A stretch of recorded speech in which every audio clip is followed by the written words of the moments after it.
আমার 4টা রুম আছে, কিছু নাই, সবই আমার আমি রুম দিয়ে বাস্কেট করছি, এগুলো বেশি আমি 3 লাখ টাকার মাল আমি বগুড়া থেকে এদিকে নিয়ে এসেছি, 7 টাকা আগে নিয়ে এসেছি, নিয়ে আমি আর আবার দোকানে তুলে দিই, আগে পুরান মাল ধরা বেশি ওই মাল দিয়ে 3 লাখ টাকার মাল পুরা গেল।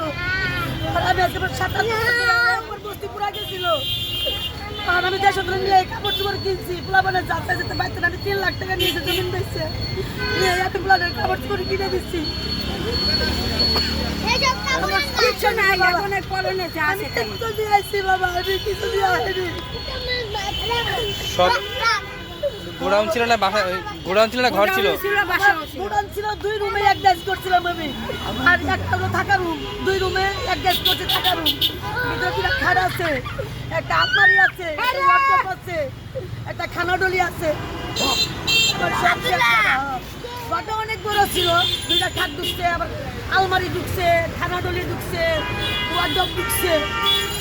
দেখি কত বড় ঘর ছিল। কটা দিকে আগুন লাগছিল? এটা 5টা দিকে আগুন লাগছে, আগুন লাগছে ওই যে মসজিদের সামনে।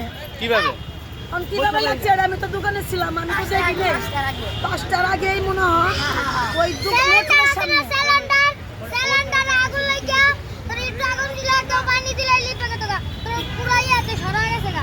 না ভালো মিল্লা বাংলা বুঝতে গেছো গো, ভালো মিলে আমরা তো ছিলাম না, কিন্তু ভালো আনে নাই, ভালো আনে নাই দেখে আল্লি বাইদারে নাই।